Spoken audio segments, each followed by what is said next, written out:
Hello everyone, welcome to एक study. आज हम कक्षा 6 के मल्हार पुस्तक के पाठ 6 को पढ़ेंगे, जिसका नाम है मेरी माँ। तो चलिए शुरू करते हैं। राम प्रसाद बिस्मिल बड़े होनहार नौजवान थे। गजब के शायर थे, देखने में भी बहुत सुंदर थे, योग्य बहुत थे। जानने वाले कहते हैं कि यदि किसी और जगह या किसी और देश या किसी और समय पैदा हुए होते तो सेनाध्यक्ष बनते। यह कहना है हमारे देश के प्रसिद्ध स्वतंत्रता सेनानी भगत सिंह का बिस्मिल के बारे में। यहाँ पर बताया जा रहा है कि भगत सिंह बोल रहे थे बिस्मिल जी को कि यदि वह किसी और समय, किसी और जगह, किसी और देश में पैदा हुए होते हैं तो वह सेनाध्यक्ष बनते हैं। राम प्रसाद बिस्मिल का जन्म जब हुआ उस समय भारत पर अंग्रेजों का आधिपत्य था। आधिपत्य यानी अधिकार था, यानी अंग्रेज भारत पर कब्जा किए हुए थे। बिस्मिल छोटी सी आयु से ही भारत की स्वतंत्रता के लिए अंग्रेजों से लड़ते रहे। अंग्रेजों ने उन्हें जेल भेज दिया और फांसी की सज़ा दे दी। जेल में भी उन्होंने अंग्रेजों के अनेक अत्याचार सहे। जेल में रहते रहते ही उन्होंने चोरी छिपे अपनी आत्मकथा लिखी और अंग्रेजों से बचते बचाते जेल से बाहर भेजते रहे। यहाँ पर बताया जा रहा है कि जब बिस्मिल जी छोटे थे तभी वो अंग्रेजों का विरोध करते थे, लोगों के खिलाफ लड़ते रहते थे। फिर क्या हुआ कि अंग्रेजों ने उन्हें जेल भेज दिया और फांसी की सज़ा सुना दी।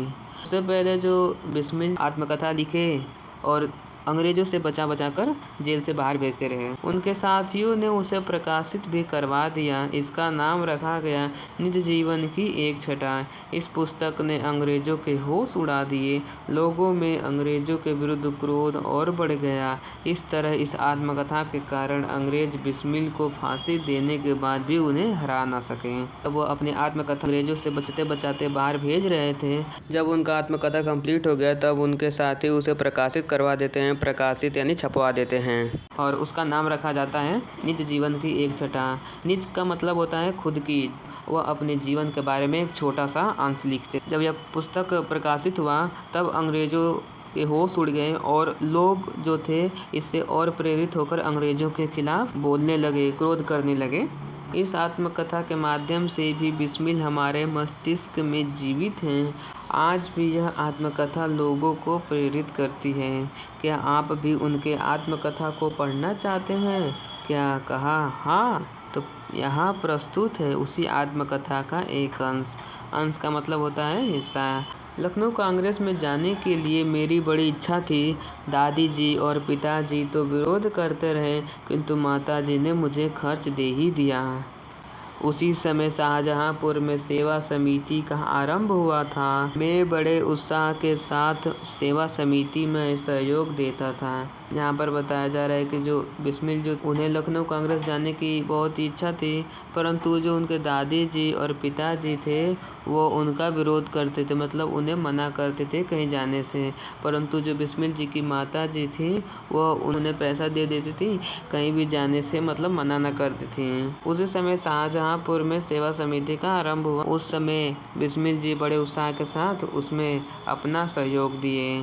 पिताजी और दादी जी को मेरे इस प्रकार के कार्य अच्छा न लगते थे। जो कार्य बिस्मिल जी करते थे, यानी अंग्रेज़ों के खिलाफ जाना, अंग्रेज़ों का विरोध करना, वो जो बातें थी वह बिस्मिल जी के दादी जी और पिताजी को अच्छा नहीं लगता था। किंतु माताजी मेरा उत्साह भंग न होने देती थी, जिसके कारण उन्हें अक्सर पिताजी की डांट फटकार तथा दंड सहन करना पड़ता था।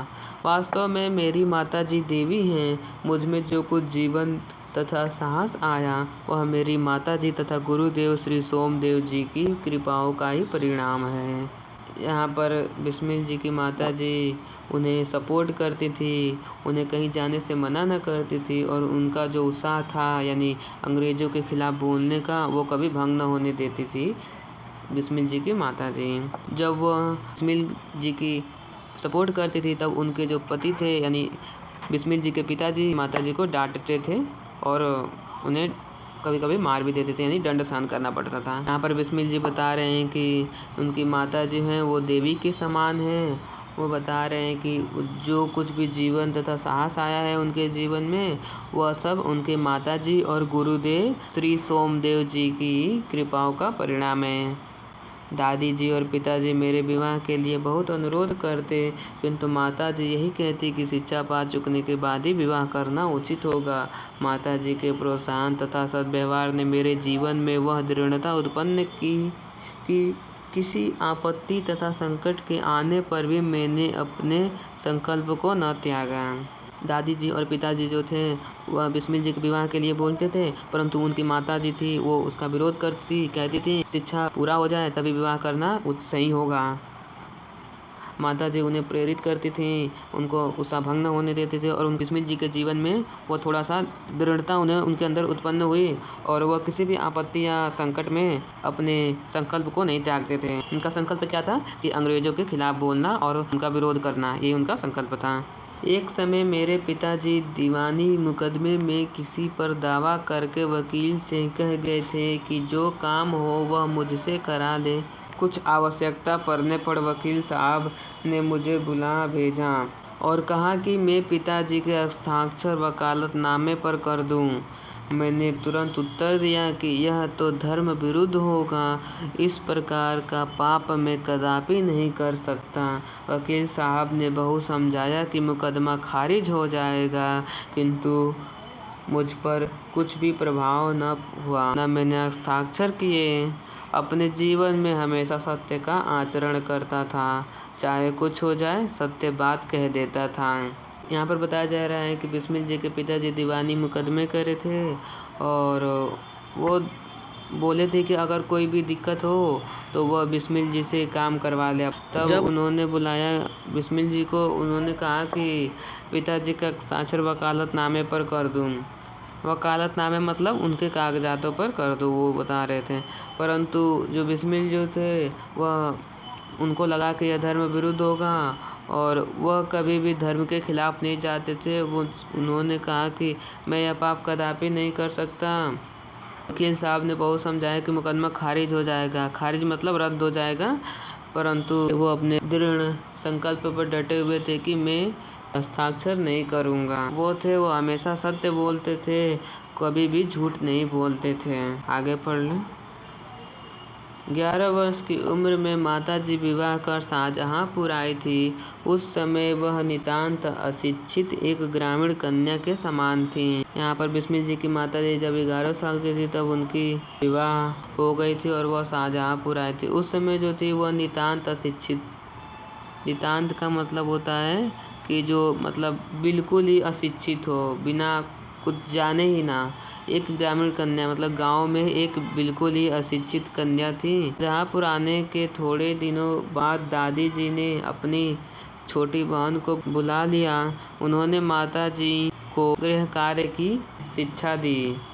मतलब जब बिस्मिल जी की माता जी शाहजहाँपुर आ गई थी तब दादी जी अपने बहन को बुला लेती हैं और बिस्मिल जी के माता जी को गृह कार्य की शिक्षा देती हैं। गृह कार्य मतलब घर के जो काम काज होते हैं उनको गृह कार्य कहते हैं। थोड़े दिनों में माता जी ने घर के सब काम काज को समझ लिया और भोजन आदि का ठीक ठीक प्रबंध करने लगी। मेरे जन्म होने के 5 या 7 वर्ष बाद उन्होंने हिंदी पढ़ना आरंभ किया। यहाँ पर बताया जा रहा है कि बिस्मिल जी की माता जी थोड़े दिनों बाद घर के काम काज सीख ली और भोजन का प्रबंध करने लगी। प्रबंध मतलब कि बनाने लगी, मतलब भोजन बनाना सीख ली। जब बिस्मिल जी का उम्र 5-7 वर्ष हुआ तो उनकी माता जी हिंदी पढ़ना आरंभ करी। पढ़ने का शौक़ उन्हें खुद ही पैदा हुआ था। मोहल्ले की सखी सहेली जो घर पर आया करती थी उन्हीं में से जो शिक्षित थी माता जी उनसे अक्षर बोध करती। यहाँ पर बताया जा रहा है कि जो माता जी थी उनको बहुत ही शौक़ था पढ़ने का। मोहल्ले मतलब उनके आसपास के इलाके के जो उनके सखी सहेली थे, जो उसमें से जो शिक्षित थी उनसे अक्षर बोध करती थी। अक्षर बोध यानी मतलब ज्ञान प्राप्त करती थी। इसी प्रकार घर का सब काम कर चुकने के बाद भी जो कुछ समय मिल जाता उसमें पढ़ना लिखना करती। परिश्रम के फल से थोड़े दिनों में ही वह देवनागरी पुस्तकों का अध्ययन करने लगी। जब वो काम कर लेती थी घर के, मतलब खाना वाना बना लेती थी, तब वह अपना बचा हुआ समय पढ़ने में बिताती थी। वो बहुत ही मेहनत करती हैं, परिश्रम करती हैं। उसी परिश्रम का जो फल होता है थोड़े दिनों में देवनागरी लिपि मतलब देवनागरी क्या है? लिपि है, मतलब भारत की भाषा का लिपि है जिसमें हिंदी, मराठी, संस्कृत आदि भाषाएं मतलब लिखी जाती हैं। माताजी थी देवनागरी पुस्तकों का अध्ययन करने लगी। मेरी बहनों को छोटी आयु में माताजी ही शिक्षा दिया करती थीं। जब से मैंने आर्य समाज में प्रवेश किया, माताजी से खूब वार्तालाप होता। उस समय की अपेक्षा अब उनके विचार भी कुछ उदार हो गए हैं। यदि मुझे ऐसी माता न मिलती तो मैं भी अति साधारण मनुष्य की भांति संसार चक्र में फंसकर जीवन निर्वाह करता। यहाँ पर बिस्मिल जी की बहनें, उनकी माता जी शिक्षा देती थी, पढ़ाती लिखाती थी। जब से बिस्मिल जी आर्य समाज में प्रवेश किए तब से माता जी के साथ उन्हें खूब वार्तालाप होती थी, मतलब बहुत ही बातचीत होती थी। माता जी के विचार जो थे बहुत ही उदार हो गए। उदार यानी बहुत ही वो खुलकर बोलने लगी कि यदि बिस्मिल जी को उनकी जैसी माता न मिलती तो वह साधारण मनुष्य की भांति संसार चक्र में फंसकर अपने जीवन निर्वाह कर रहे होते। शिक्षा आदि के अतिरिक्त क्रांतिकारी जीवन में भी उन्होंने मेरी वैसी ही सहायता की जैसे मैजिनी की उनके माता ने की थी। माता जी का सबसे बड़ा आदेश मेरे लिए यही था कि किसी की प्राणहीन न हो। उनका कहना था कि अपने शत्रु को भी कभी प्राण दंड न देना। उनके इस आदेश की पूर्ति करने के लिए मुझे मजबूरन एक बार अपनी प्रतिज्ञा भंग करनी पड़ी थी।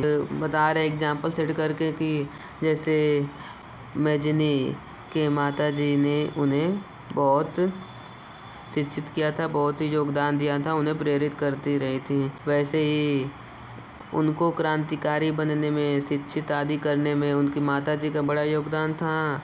मैजिनी जो है एक इटली के गुप्त राष्ट्रवादी थे। वो मसीहा इटली के माने जाते थे। ये माता जी जो थी वो चाहती थी कि किसी का भी प्राणहीन ना हो, मतलब किसी को भी मारे ना, जो काम करे। माता जी यही कहती बिस्मिल जी से कि जो काम करो बस दूसरे को मारो। उनका कहना था कि शत्रु को भी कभी प्राण दंड न देना, परंतु जो बिस्मिल जी थे वो एक बार अपनी प्रतिज्ञा भंग करनी पड़े और यानी मतलब कि बिस्मिल जी एक हत्याएं किए। इतना हम इस वीडियो में पढ़ेंगे। अगले वीडियो में हम बचे हुए जितना बाकी है उसे हम ख़त्म कर लेंगे। तो आप सभी का धन्यवाद इस वीडियो को लास्ट तक देखने के लिए।